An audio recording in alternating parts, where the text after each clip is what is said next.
Pump उखाड़ डाला। नमस्कार, आपके साथ मैं हूं आयुष सूर्यवंशी। बड़ी खबर है प्रयागराज से।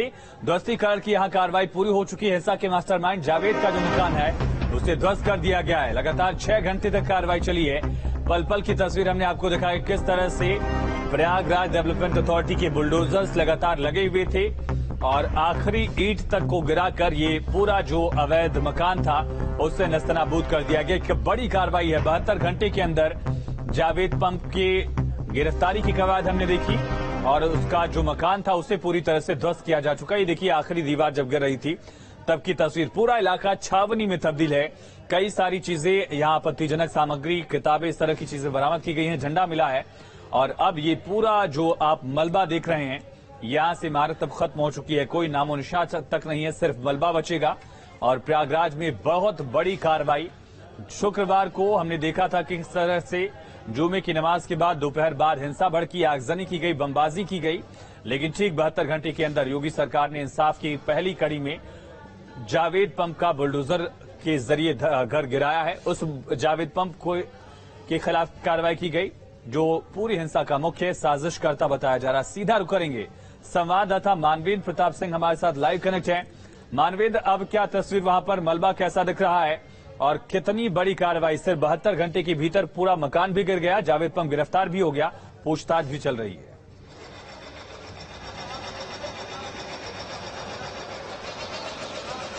जी देखिए, अभूतपूर्व है कार्रवाई जिस तरह से प्रयागराज में इस बार देखने को मिली है। और हमारे सामने जो मलबे का ढेर दिख रहा है, ये जावेद पंप का 2 मंजिला आलीशान मकान इमारत हुआ करती थी।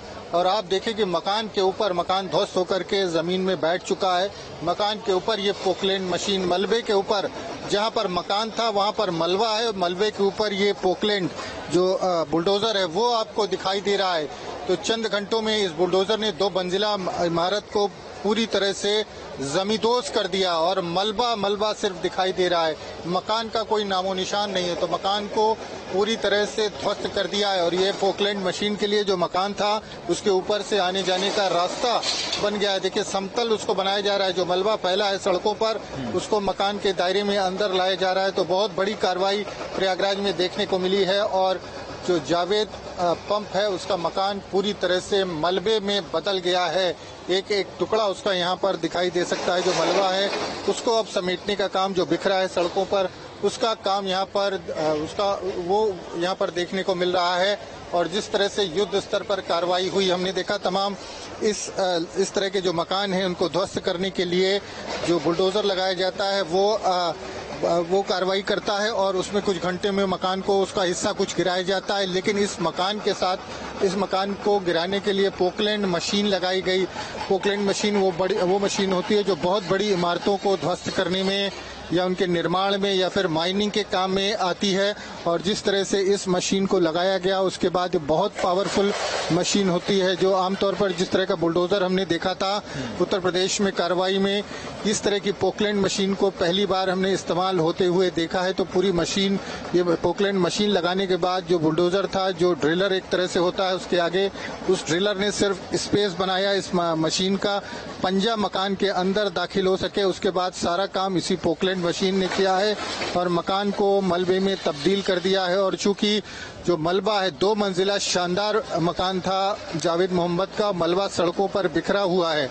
तो मलबे को समेटने का काम किया जा रहा है। वही दूसरी तरफ प्रयागराज की बात करें तो इलाहाबाद हाईकोर्ट में जावेद मोहम्मद के मकान के ध्वस्तीकरण के खिलाफ एक लेटर पिटीशन भी फाइल की है जिसमें अधिवक्ता मंच से जुड़े कुछ वकील शामिल हैं। उनका कहना है कि जावेद मोहम्मद का ये जो पूरा मकान ध्वस्त किया है प्रशासन ने, ये जावेद मोहम्मद की पत्नी परवीन फातिमा के नाम पर था।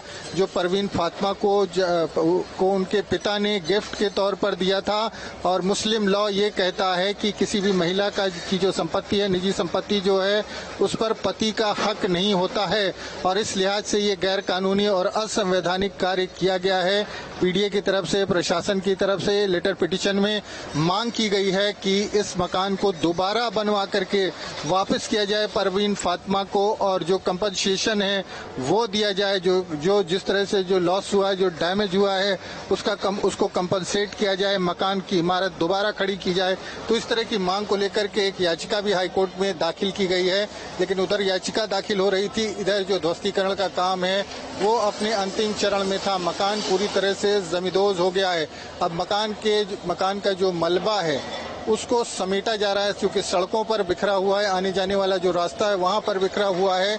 इस लिहाज से जो मलबा है उसको समेट के वापस जो दायरा है प्लॉट का जावेद मोहम्मद के, उसमें वापस डाला जा रहा है। तो आप देखें, जो मकान था ऐसा लगता है कि वहां पर सड़क बन गई है। जो मलबा है उसके ऊपर मकान के डिमोलिशन के बाद, उसके ध्वस्तीकरण के बाद जब मकान का मलबा बैठ गया तो उस पर ये पोकलैंड मशीन चढ़ करके ऊपर गई हुई है, और जो सड़क पर मलबा है वो समेट करके मकान के दायरे में वापस फेंक रही है। तो ये बहुत बड़ी कार्रवाई है।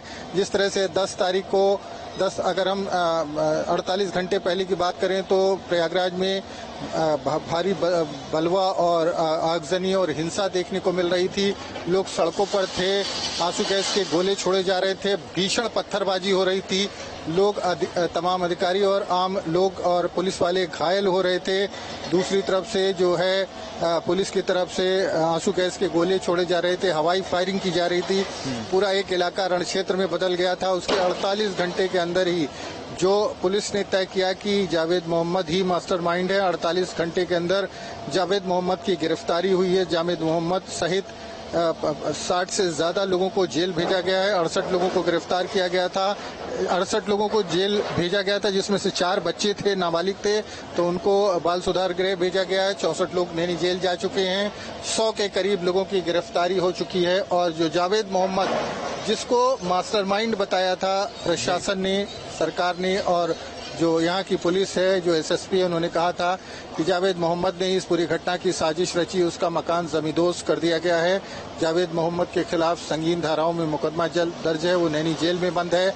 और जो उसका मकान है उसकी तस्वीर आपके सामने है। अब ये मकान जो है वो पूरी तरह से मलबे में बदल गया है। और इस तरह की कार्रवाई ध्वस्तीकरण की, प्रयागराज की बात करें तो 5 दर्जन से ज्यादा ध्वस्तीकरण की कार्रवाई हो रही है उत्तर प्रदेश में जब से योगी सरकार आई है। लेकिन इस तरह से युद्ध स्तर पर, इस लेवल पर जाकर के ध्वस्तीकरण पहली बार देखने को मिला है। तो जिस तरह से कल मुख्यमंत्री की नाराजगी देखने को मिली थी और सख्त कार्रवाई की बात कही थी, वो आज यहाँ जमीन पर दिखाई दे रही है। प्रमुख आरोपी बताया गया। और जिस तरह से इस पूरे मामले पर राजनीति भी शुरू हो गई है। अखिलेश यादव ने शांतिपूर्ण प्रदर्शनकारी बताया है जावेद मोहम्मद को, और जो ये पुलिस ने खुलासा किया है, इसके पहले जावेद मोहम्मद की छवि कुछ ऐसी थी जो पीसफुल प्रोटेस्टर्स की बात की है अखिलेश यादव ने, उसी तरह की छवि थी। लेकिन पुलिस ने खुलासा किया कि इस पूरे इलाके में जो बलवा हुआ है, कई किलोमीटर के दायरे में जो अशांति फैली थी, जो अराजकता हुई, बमबाजी हुई, फायरिंग हुई, आंसू गैस के गोले चले और भीषण पत्थरबाजी में दर्जनों लोग घायल हुए, उस पूरी घटना के पीछे और कहीं न कहीं प्रयागराज का नाम भी बदनाम हुआ। क्योंकि प्रयागराज में इस तरह की घटना बीते 2 दशक में देखने को, 1.5 दशक में कह सकते हैं, घटना नहीं देखने को मिली थी। और 1.5 दशक पहले भी जो घटना हुई थी वो भी इस पैमाने पर इतनी बड़ी घटना नहीं थी। सांप्रदायिक कोई हिंसा बीते 2 दशकों में देखने को नहीं मिली है। लेकिन जिस तरह की घटना हुई थी उसने लोगों को चौंका दिया था। प्रयागराज में ये माना जाता था कि इस तरह की घटनाएं जो है वो नहीं होती हैं, लोग प्रेम से रहते हैं, शांतिपूर्ण तरीके से यहाँ के लोग रहते हैं। छुटपुट जिस तरह की घटनाएं अलीगढ़ या कुछ शहरों से अक्सर सुनाई देती हैं, उस तरह की घटनाएं प्रयागराज में देखने को नहीं मिलती। हालांकि यहाँ पर भी मुस्लिम जो आबादी है वो अच्छी खासी है, लेकिन इस घटना ने निश्चित तौर पर जो शहर है उसके माथे पर एक दाग लगाया था और उससे कहीं न कहीं जो शहर की छवि है एक शांतपूर्ण और एक इसी बीच एक बड़ी खबर है जिसका जिक्र संवाददाता मानविंद कर रहे थे कि प्रयागराज में जावेद पम के मकान के ध्वस्तीकरण के खिलाफ हाईकोर्ट में याचिका दायर की गई। ध्वस्तीकरण की कार्रवाई को असंवैधानिक बताया गया है। जावेद मोहम्मद की पत्नी के नाम मकान होने का दावा किया गया। मुस्लिम लॉ का हवाला दिया गया कि बेटी की जो संपत्ति है, यानी कि पत्नी की संपत्ति पर पति का हक नहीं होता है, ये दावा किया गया है। उनके पिता ने गिफ्ट किया था मकान। ये याचिका दाखिल की गई थी, लेकिन जब तक याचिका दाखिल हो पाती, आगे कवायद शुरू होती, उससे पहले ये जो पूरा मकान था वो ध्वस्त हो चुका था, सिर्फ ये मलबा बचा हुआ था और अब उस मलबे को इकट्ठा किया जा रहा है। कोशिश ये है कि सड़क पर जो मलबा है उसे इसी एरिया में, इसी मकान के एरिया में रखा जाए ताकि सड़क पर कोई दुविधा न हो, आवागमन को लेकर कोई दिक्कत न हो, ये कोशिश की गई है। लगातार हमारे संवाददाता मानवेंद्र बने हुए। मानवेंद्र, एक कोशिश की गई इस ध्वस्तीकरण को रोकने की, लेकिन कोशिश नाकाम दिखी है।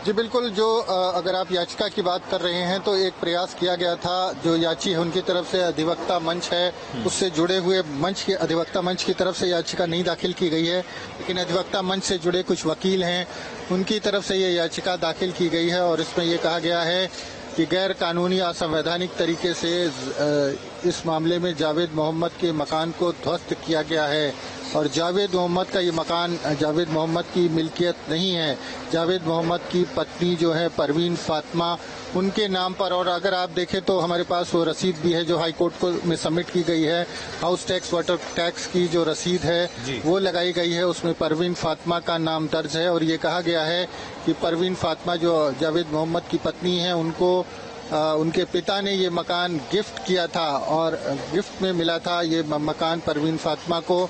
और जो मुस्लिम लॉ है, मुस्लिम लॉ ये कहता है कि जो पत्नी की संपत्ति होती है, जो पत्नी की मिल्कियत होती है, उस पर शौहर का हक नहीं होता है, वो उस पर दावा नहीं कर सकता, ना सीधे तौर पर पति के खिलाफ किसी दावे को पत्नी की संपत्ति से पूरा उसकी भरपाई की जा सकती है।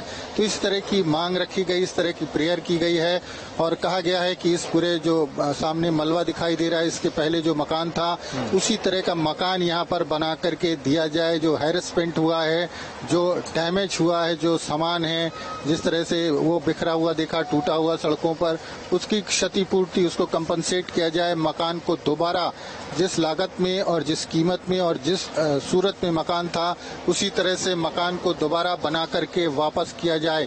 हालांकि ये लेटर पिटिशन है, हाई कोर्ट इसको कंसिडर करता है या नहीं करता है, हाई कोर्ट इस पर सुनवाई में किसी नतीजे पर पहुंचता है ये देखना होगा, क्योंकि अभी फिलहाल लेटर पिटिशन फाइल की गई है और अभी ये भी देखना होगा कि हाई कोर्ट इसको एक्सेप्ट करता है या फिर रिजेक्ट कर देता है। तमाम जानकारी के लिए मानवेंद्र आपका बहुत शुक्रिया। हाईकोर्ट का रुख इस पर क्या होता है ये भी बड़ा अहम होने वाला है, लेकिन दूसरी तरफ ये तमाम तस्वीरें आपने देखी कि किस तरह से यहाँ पर कार्रवाई की गई। मानवेंद्र बहुत शुक्रिया आपका तमाम जानकारी के लिए। तो करीब 4 से 6 घंटे की कार्रवाई में जावेद बम के पापों का एक तरह से उसको खामियाजा भुगतना पड़ा है।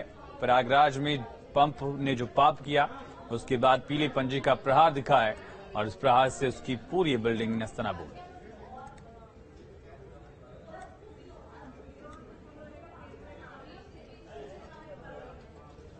और इसी बीच एक